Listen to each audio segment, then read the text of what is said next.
ভারতের প্রধানমন্ত্রী মাত্র দুদিন আগে লাক্ষাদ্বীপ পরিভ্রমণ করেন এবং মানুষকে আহ্বান জানান লাক্ষাদ্বীপ ঘোরার জন্য, বেশি করে এখানে ভ্রমণ করার জন্য, এবং তারপরেই গোটা দুনিয়া তোলপাড় হয়ে যায়।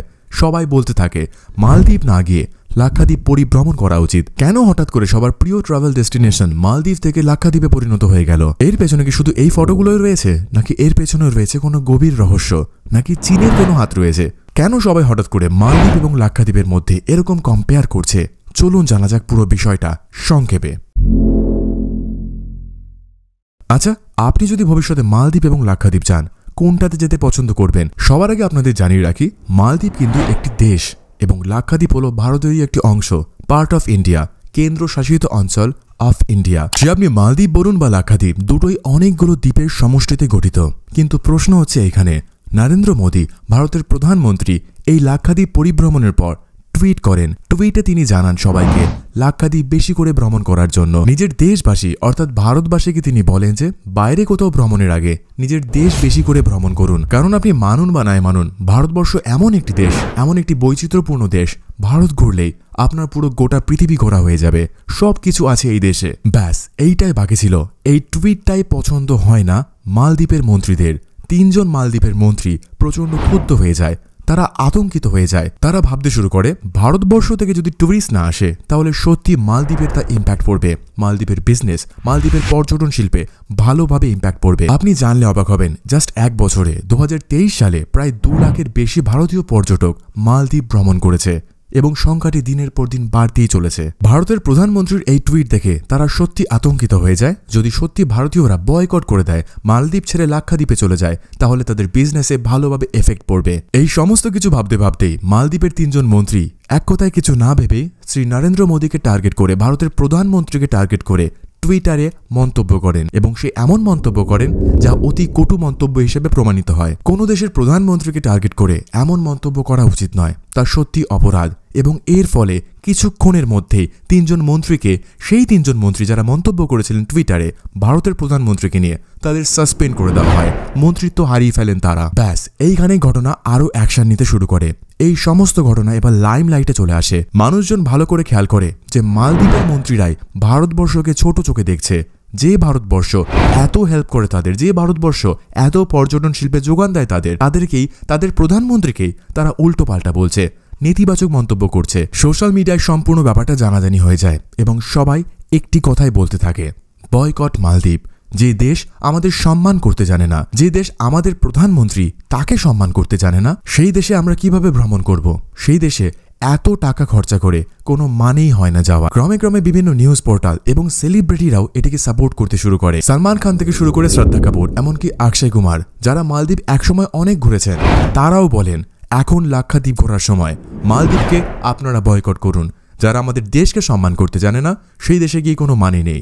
আজ যদি আমাদের দেশকে তারা সম্মান না করে, ভবিষ্যতে অন্য দেশকেও অসম্মান করতে তারা 1 সেকেন্ডও সময় নেবে না। ক্রমে শুরু হয়ে যায় মালদ্বীপ না যাওয়ার পরিকল্পনা। আপনি জানলে হয়তো অবাক হবেন, ইতিমধ্যে 8,000-এর বেশি হোটেল বুকিং ক্যান্সেল হয়ে গিয়েছে, 2,500-এর বেশি ফ্লাইট টিকিটও ক্যান্সেল করে দেওয়া হয়েছে। মানুষজন সত্যি সিরিয়াসলি নিয়েছে ব্যাপারটাকে। দেশের প্রতি যখন প্রশ্ন আসে তখন সত্যি যেন সিরিয়াস হয়ে যেতে হয়। এই সম্পূর্ণটাই ঘটেছে ব্যাপারটা। স্বাভাবিকভাবে আপনার মনে এবার প্রশ্ন আসতেই পারে, মালদ্বীপকে ভারত এমন কি সাহায্য করে যার ফলে যদি ভারতবর্ষ নাও যায়, মালদ্বীপের সম্পূর্ণ এফেক্ট পড়বে, ভালো মতো লস হয়ে যাবে তাদের। দেখুন, ভৌগোলিকভাবে মালদ্বীপের অবস্থানটা এমন জায়গায় যেটি একদমই ভারতবর্ষের পাশে এবং না চাইলেও ভারতবর্ষের সাহায্য তাদের নিতেই হবে। সবার আগে আসছি সামরিক ব্যবস্থাতে, মিলিটারি সার্ভিসে। মালদ্বীপের যে ডিফেন্স ট্রেনিং ব্যবস্থা রয়েছে তার মধ্যে ইন্ডিয়ার অবদান অনস্বীকার্য। শুধুমাত্র মালদ্বীপের ডিফেন্সেরই 70%, 70% ট্রেনিং রিকোয়ারমেন্ট ভারত প্রদান করে। 70% কিন্তু একটি যে কোনো নাম্বার নয়। ডিফেন্সের পর আসছে ট্রাভেলিং। একটু আগে যেটা বললাম, 1 বছরে 2 লাখের বেশি পর্যটক ভারত থেকে মালদ্বীপ ভ্রমণ করে। নাম্বারটা হিউজ। এই নাম্বার যদি ড্রপ হয়ে যায় তাহলে প্রচুর পরিমাণে লস হবে মালদ্বীপের।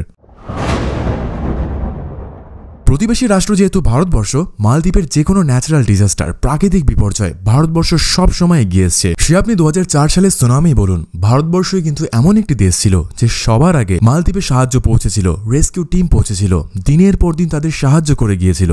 শুধু এটুকুই নয়, 2008 সালে মালদ্বীপের প্রেসিডেন্ট যখন ভারতবর্ষ ভিজিট করেছিল, ভারত তাদের $100 মিলিয়ন উপহার দেয় এবং তারপরে ডক্টর মনমোহন সিং এর সময়কালে আবার ভারতবর্ষ পুনরায় নতুন করে $100 মিলিয়ন মালদ্বীপকে পাঠায়। এ তো গেল জাস্ট কিছু পয়েন্টের কথা, কিন্তু প্রত্যেক মুহূর্তে ভারতবর্ষ যে পরিমাণে মালদ্বীপের সাহায্য করেছে তা সত্যি অনস্বীকার্য, অনবদ্য। ভারতের সাথে মালদ্বীপের বন্ডিং অনেকটা ক্লোজ ছিল, বাট বর্তমানে তা ফাটল ধরছে। আচ্ছা, এই ফাটল ধরার পেছনে শুধুমাত্র কি এই লাক্ষাদ্বীপ আছে, নাকি এর পেছনে কোনো লুকিয়ে থাকা রহস্য রয়েছে, নাকি চীন ইনভলভ রয়েছে এর মধ্যে? একদম ঠিকই ধরেছেন, চায়নার কিন্তু এতে ইনভলভমেন্ট রয়েছে। তারা লুকিয়ে পেছনে আড়ালে খেলছে, পেছন থেকে কাজ করছে। ইন্ডিয়ান ওশানের ওপর অবস্থিত হওয়ায় চায়নার কিন্তু ভালো মতো লক্ষ্য রয়েছে মালদ্বীপের ওপর। চায়না বর্তমানে প্রচুর পরিমাণে ইনভেস্ট করছে মালদ্বীপের ওপর। আর এইখানে আসছে একটা টুইস্ট, বর্তমানে মালদ্বীপের যে প্রেসিডেন্ট হয়েছে সে একটু চায়না সাপেক্ষী, অর্থাৎ সে চায়নার প্রতি প্রচন্ড ঝুঁকে রয়েছে। ভারতবর্ষ এতদিন প্রচুর সাহায্য করলেও বর্তমানে চায়না যেহেতু প্রচন্ড বিনিয়োগ করছে এবং ভবিষ্যতে আরও অর্থের আশ্বাস দেখাচ্ছে, তাই জন্য তিনি আরও ঝুঁকে আছে চায়নার ওপর। চায়নাকে ভরসা করছে বর্তমানে মালদ্বীপ। চায়না চাইছে মালদ্বীপের ওপর এমন কিছু অবস্থান বানাতে যাতে ভারতের ডিপেন্ডেন্সি কমিয়ে চায়নার ডিপেন্ডেন্সি বেড়ে যায়, এবং এইটি টার্গেট তাদের।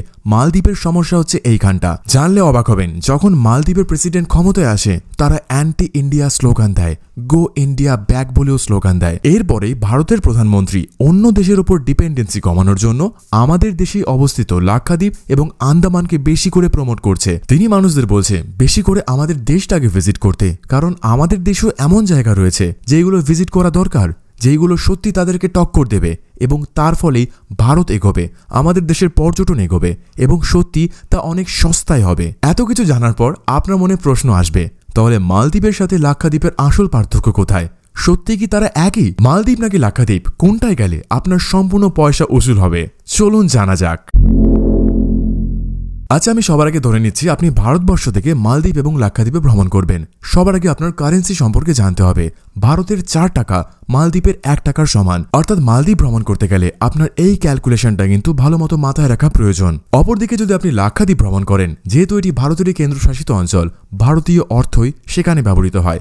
কারেন্সি নিয়ে আপনার কিছু ভাবতেই হবে না, সবকিছু ভারতীয় মুদ্রায় সেখানে লেনদেন হয়।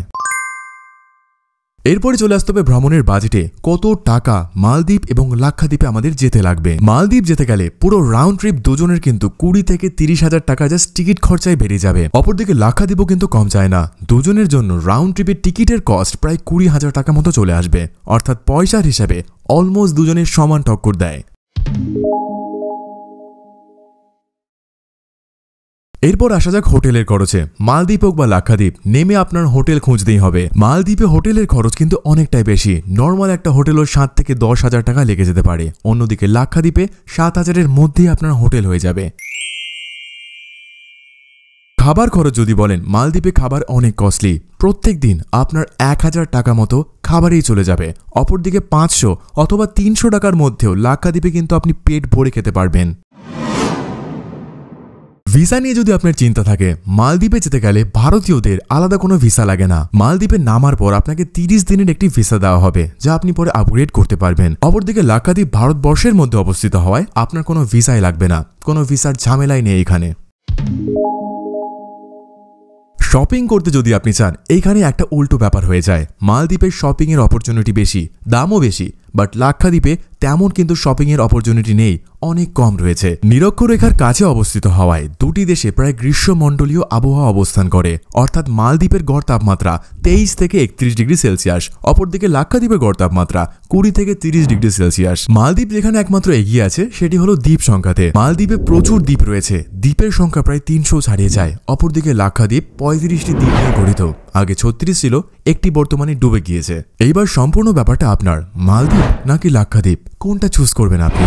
বর্তমানে মালদ্বীপের কর্মকর্তারা ভারতবর্ষের উপর যেরকম কটূক্তি করছেন, আজকে ভারতবর্ষ, অন্যদিন অন্য কোনো দেশকেও তারা ছাড়বেন না। আমাদের এত কাছে, এত সস্তায়, এত সুন্দর ট্যুরিজম থাকায়, আমাদের আন্দামান দ্বীপপুঞ্জ থাকায়, আমাদের লাক্ষাদ্বীপ দ্বীপপুঞ্জ থাকায়, তারপরেও আমরা অন্য দেশ কেন ভিজিট করতে যাব? পার্সোনালি আমার মনে হয়, যারা আমাদের সম্মান করে না তাদের কাছে অর্থ বিনিয়োগ করে সত্যি কোনো লাভ নেই।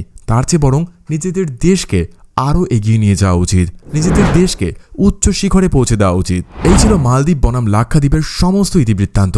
মালদ্বীপ হোক কিংবা লাক্ষাদ্বীপ দুটোই পর্যটন কেন্দ্র, কিন্তু অনেক বিস্তর ফারাক রয়েছে চিন্তাভাবনার, ফারাক রয়েছে সত্যিকারের মাইন্ডসেটের। দিন শেষে আপনার কাছে একটি প্রশ্ন, কোনটি ভিজিট করা উচিত, মালদ্বীপ নাকি লাক্ষাদ্বীপ, এবং তার পেছনে যুক্ত কারণ কি?